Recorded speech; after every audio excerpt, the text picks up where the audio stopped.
Hadis yang ketiga, wa ju'ilat qurratu aini fis shalah, yang luar biasa.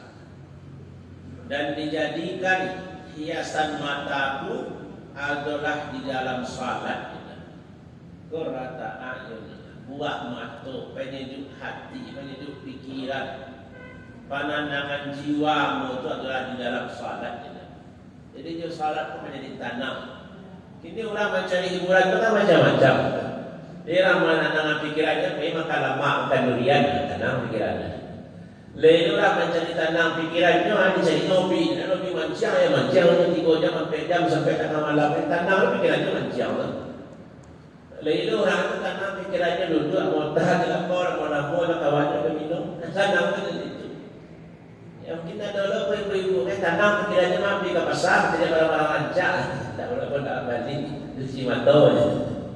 Dia macam orang mencari jual pikirannya dari tanaman. Masalah halal itu boleh saja. Tapi Rasulullah mengabarkan dijadikan pikiran anggota tanam hiasan mata, salju anggota tanam, ada pengenal yang lain-lain adalah dalam salat. Jadi awak pikir, dia awak mencari ketenangan kalau ada masalah mengawal. Tak bisa kau salat itu menenangkan pikiran awak. Jadi dia awak mencari solusi-solusi yang lain. Termasuk orang-orang yang ganja, narkoba, kan itu menenangkan pikiran. Diminta ia setek lah, tenang pikiran. Ya, pil ekstasi lah, tenang pikirannya. Sudah tu, kan tiba balik. Akhirnya tiba candu kan itu. Jadi narkoba itu kan dia orang ingin tanam pikiran sebenarnya. Jadi awak tu sebenarnya dia tanam pikiran awak tu supaya salah satunya awak ulang-ulang dari awal, you perhatikan mana arti ayat awak baca dalam salat tu supaya tanam pikiran awak. Anda tidak bisa dalam arti yang dibaca dalam sembahyang, setidaknya baca sembahyang tu karena sedang awak bacanya. Sedang Rabbi firli warhamni atau sedang baca Al-Fatihah, iyyaka na'budu wa iyyaka nasta'in. Memang kasih itu pikiran awak. Iyyaka na'budu wa iyyaka nasta'in dan dipraktek yang lain. Baru karena selamatnya salat. Kalau tidak baban dia sembahyang. Ya, kalau awak yang lagi musadi sabar durang asar pada tiba musadi. Sudah sembahyang sudah.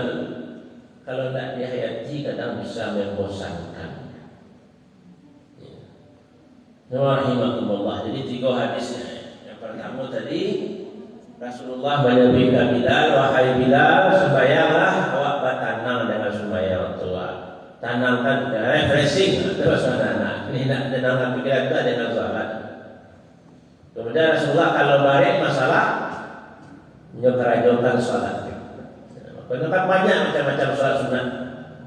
Bahkan di awal pertemuan awak petang, awak sedang menikmati dengan 10 atas sampai duha lah. Awak ni huduk ya. Pikiran sedang balik, masuk aku tadi sembahyang salat itu mesti kan. Sembahyang salat sunat mutlak kan. Hanya sembahyang dilanjutkan. Orang salat itu salatnya sehari semalam 300 rakaat. Sehari semalam itu 500 rakaat. Jemaah rahimakumullah. Kemudian hadis yang terakhir. An Anas radhiyallahu anhu qala wajada Rasulullah sallallahu alaihi wasallam zata lailatin syai'an falamma asbaha qila lahu ya Rasulullah inna asaril wajhi alayka labayyin qala inni ala ma tarawna bihamdillah qad qara'tu sab'at tiwal. Kata Anas, ya nampak Rasulullah itu pagilah dia bentuknya. Ya Rasulullah, sesungguhnya ada bekas kaki atas engkau nampak mana? Pada dia mana pagi ini? Ada pada Rasulullah ini alamat tarawna seperti yang baca dia. Alhamdulillah, alhamdulillah qad qara'tu amwalah membaca 7 surat yang panjang. Al-Baqarah, Al-Imran, Nisa, Al-Maidah, Al-An'am, Al-A'raf. 7 surat yang panjang telah dibaca Nabi dalam salat tahajudnya. Kira-kira berapa juz? Al-Baqarah. Nabi tahajud bacanya Baqarah, bacanya Al-Imran, bacanya Nisa, 5 juz bacanya Al-Maidah, 7 juz bacanya Al-A'raf, Al-An'am, 8 juz, 9 juz. Kemudian itu Rasulullah menikmati salat. Tapi kalau Rasul papan sembahyang, kuliah ayat kafir, jadi baca lamona salat ke Rasul. Nah, jadi ada imam setengah halaman macam imam dia tu sampai ada sembahyang mengalah imam lamona bacanya. Kita betul kalau dengan nawai, kalau imam pun tak baca hadis, kalau jadi imam tu ingat sembahyang, kalau bawa hati lah baca. Dan sesuatu praktekkan dalam salat sunat. Dia tak tahajud, duha, itulah salat yang besar berpanjang-panjang. Orang yang tak apa, baca roh ustaz, baca dia Quran. Kan banyak ulama membolehkan membaca Quran dengan sembahyang. Dan orang tarawih di Mekah pasti Quran sampai Quran itu. Pas kalau buat apa, soal kita sabu Quran. Bahkan kini di masjid-masjid yang lah kadang di ruku imam itu disajikan sampai perataan Quran. Kadang. Jadi Rasulullah, jadi memang dari dulu mana ada salu kama raaitumuni usalli, salatlah kamu sebagaimana kamu melihat aku salat. Wah, ini mana salat sampo dari Rasulullah, tapi sampo itu kan cara rukuk, cara sujud, cara mengalian tangan. Karena itulah yang dalami itu. Tapi makna sembahyang itu tidak kecil dari Rasulullah. Merasakan kenyamanan dalam sembahyang, merasa tenang dalam sembahyang. Boleh baca Rasulullah dulu kata tiru dakwah. 5 juz sekali tangga, 7 juz sekali tahajud. Jemaah rahimakumullah, bahkan pernah sampaikan dulu.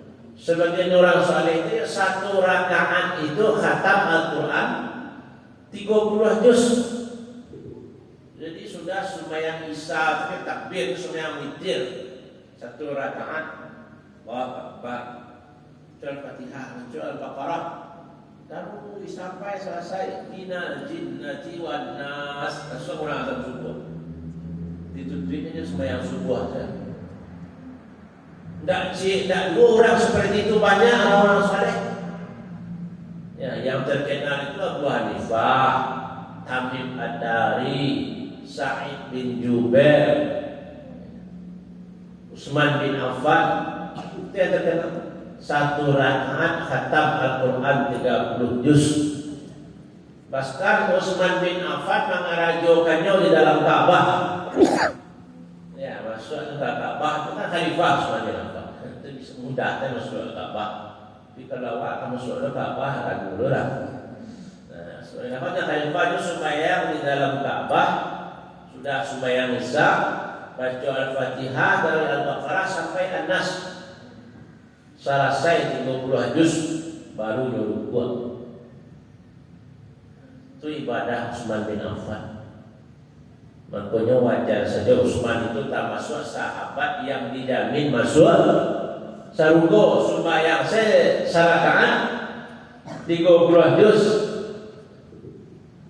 Utsman bin Affan, Abu Hanifah, Tamim Ad-Dari, Sa'id bin Jubair. Demikiannya orang saleh yang lain adalah yang sekali tahajud itu khatam Al-Quran 30 juz.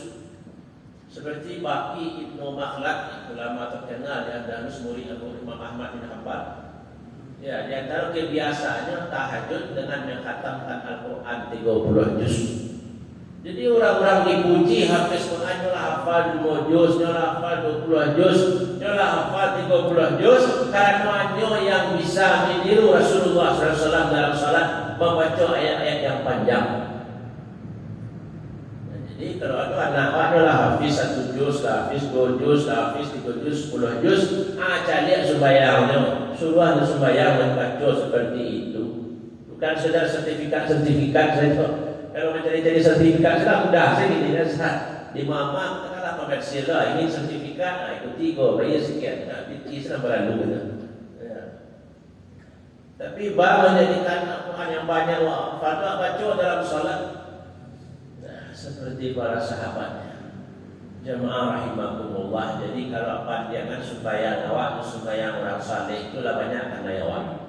Tetapi orang saleh itu sembahyang semalam 300 rakaat, 150 rakaat. Kalau dia mau ya tidak sampai. Ini bapak ibu bukan dia sampai. Nah, sekira 3 rakaat salat 17 rakaat.